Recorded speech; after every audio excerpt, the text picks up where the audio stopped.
छात्रों, हम अपनी पाठ्य पुस्तिका का तीसरा अध्याय पढ़ रहे थे, जो कि सेनापति के द्वारा रचित ऋतु वर्णन है। उस ऋतु वर्णन में हमने सबसे पहले ऋतुओं के राजा बसंत ऋतु का वर्णन पढ़ा। फिर हमने श्लेष के चमत्कारिक प्रयोग द्वारा ग्रीष्म का वर्षा और वर्षा का ग्रीष्म ऋतु में एक साथ वर्णन पढ़ा। आज हम पढ़ेंगे वर्षा ऋतु का वर्णन। अगर इसके प्रसंग की बात है तो ये जो अवतरण है, ये जो पद है, वो सेनापति जी द्वारा रचित ऋतु वर्णन से लिया गया है। इसमें वर्षा ऋतु के आगमन का वर्णन किया गया है और वर्षा ऋतु के आगमन पर कोई विरहिणी नायिका अपनी सखी से जो कुछ भी कहती है उसी का वर्णन है। यानी जैसे वर्षा ऋतु का आगमन होता है, वर्षा ऋतु के आगमन को देखकर एक विरहिणी नायिका अपने सखी से जो कुछ भी कहती है वही यहाँ पर वर्णित किया गया है। दामिनी दमक, दामिनी यानी बिजली, दमक यानी चमक, सुरचाप की चमक, सुरचाप यानी इंद्रधनुष। दामिनी दमक सुरचाप की चमक, श्याम घटा की झमक, श्याम घटा यानी काले बादल, झमक यानी बरसना, गर्जन करना।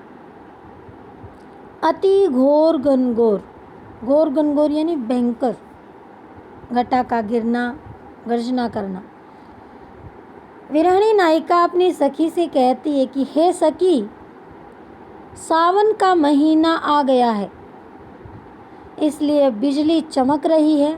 दामिनी दमक यानी बिजली चमक रही है, सुरचाप की चमक, और आसमान में इंद्रधनुष भी चमकता हुआ दिखाई दे रहा है। आसमान में इंद्रधनुष भी चमकता हुआ सुशोभित हो रहा है। श्याम घटा की झमक अति घोर घनघोर है और काले काले बादलों की घटाएं घनघोर रूप से बार बार गर्जनाएं कर रही हैं। यानी काली काली घटाएं भी जोर जोर से गर्जनाएं कर रही हैं। कोकिला कलापी कल कूजत है जित तित, कोकिला यानी कोयल,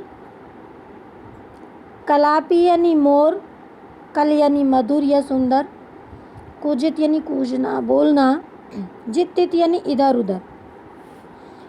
कोकिला कलापी कल कूजत है जित तित। अब कोयल और मोर भी इधर उधर सब ओर से मधुर स्वर में कूकने लगी।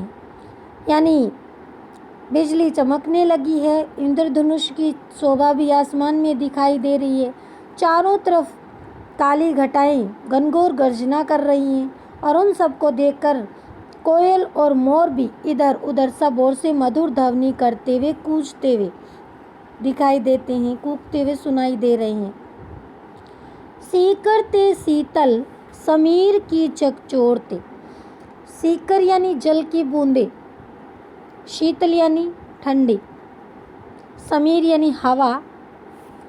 शीकर ते शीतल समीर की झकोरते, और वर्षा की ठंडी बूंदों का स्पर्श पाकर हवा भी शीतल होकर बह रही है। यानी वर्षा की शीतल बूंदों का स्पर्श पाकर हवा भी शीतल होकर बह रही है। सेनापति आवन कयो मन भावन सो, लाग्यो तरसावन वीरे जुर जोर थे।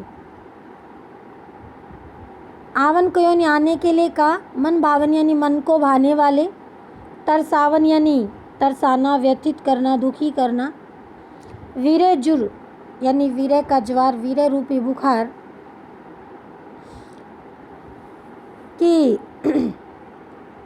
सेनापति कवि कहते हैं कि वह नायिका या वह गोपी अपनी सखी से कहती कि ऐसे समय में मुझे मन को भाने वाले, मन को अच्छे लगने वाले प्रियतम ने आने के लिए कहा था, और उनके न आने पर वीरे की जो भावना है, वीर रूपी बुखार जो है वो मुझे तड़पा रहा है।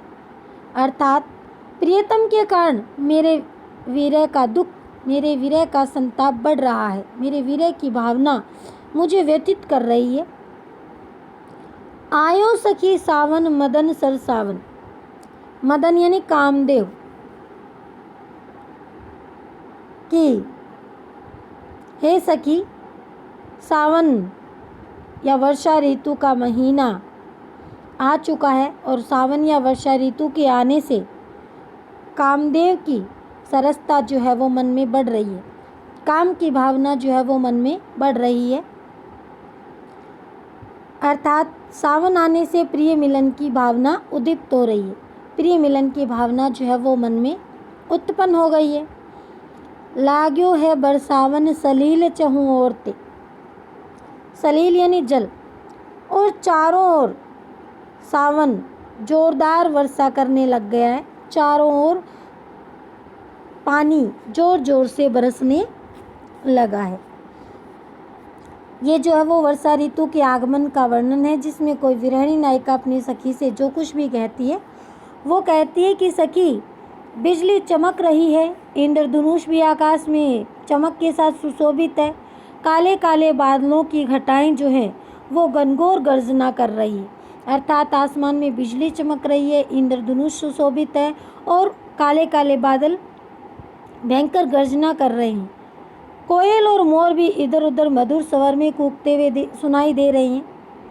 वर्षा की ठंडी बूंदों का स्पर्श पाकर हवा भी ठंडी होकर बह रही है, हवा भी दे रही शीतल झकोरी।